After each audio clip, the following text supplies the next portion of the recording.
Bonjour Laure Constantinesco. Bonjour. Nous commémorons aujourd'hui, cette année même, une date historique pour la France et pour l'Algérie, le 17 octobre 1961. 2 web-documentaires reviennent sur ce tragique événement. 2 productions françaises qui traitent le sujet de façon très différente. Alors d'abord, je vais vous rappeler les faits. En 1961, la France et l'Algérie sont en guerre depuis 7 ans. Le FLN multiplie les actions armées sur le territoire français. En réaction, le préfet de police de l'époque, Maurice Papon, décrète un couvre-feu à l'intention des seuls travailleurs algériens. Le 17 octobre 61, à Paris, le FLN appelle les Algériens à manifester contre cette mesure raciste. La police française réprimera ce défilé dans le sang et les faits seront passés sous silence pendant des dizaines d'années pour des raisons évidemment politiques.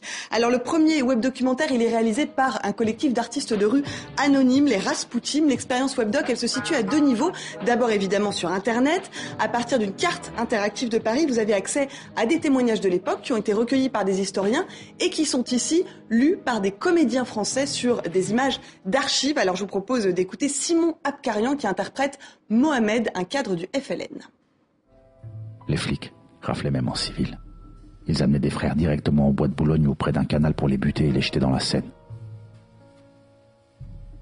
Ceux qui ont survécu sont venus témoigner. On ne pouvait pas laisser faire ça. Alors l'expérience, elle se passe aussi dans la réalité, dans les rues de Paris. L'équipe Rasputin a dissimulé des QR codes. Ce sont ces codes qu'on peut flasher avec son téléphone portable. Et il vous donne accès au contenu du webdoc relatif au lieu que vous êtes en train de visiter dans Paris. Donc c'est une expérience plutôt originale. Alors le second web documentaire, comment il aborde le sujet ? Alors il a été réalisé ce second webdoc par 2 journalistes, Olivier Lambert et Thomas Salva. Il est de facture beaucoup plus classique, c'est un voyage interactif. Dans le temps, il retrace vraiment la nuit du 17 octobre 1961. Il la resitue dans un contexte historique beaucoup plus général, celui de la guerre d'Algérie. Tout cela à l'aide de nombreux entretiens et de nombreux témoignages. Regardez. C'est un des massacres qui me restera tout le temps en mémoire.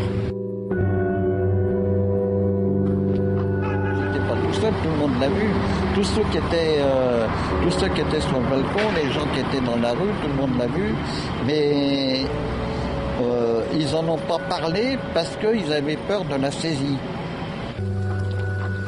Des auteurs, il est triple, évidemment témoigner, se souvenir, mais aussi comprendre pourquoi et comment ce massacre a été complètement censuré par les autorités françaises à l'époque. Alors lequel il faut regarder en priorité de ces 2 Alors ces 2 web documentaires, je les ai pas vus en entier parce qu'ils ne sont mis en ligne que ce lundi, 17 octobre, évidemment, date anniversaire de l'événement, mais j'ai vu des extraits qui sont plutôt prometteurs et puis j'ai surtout échangé avec les auteurs respectifs et je peux vous dire qu'en ce moment même, ils sont en train de travailler, de mettre vraiment la dernière main pour que les 2 web documentaires soient en ligne ce lundi. Et je vous signale aussi, avant lundi, vous pouvez aller sur notre site tv5monde.com. Il y a un article très fouillé, très complet, qui vous explique toute cette histoire et puis notamment la controverse encore d'actualité autour du bilan humain, puisqu'on parle quand même de quelques dizaines de morts à quelques centaines de morts encore aujourd'hui. À suivre donc sur le www.tv5monde.com. Laure Constantinesco, merci.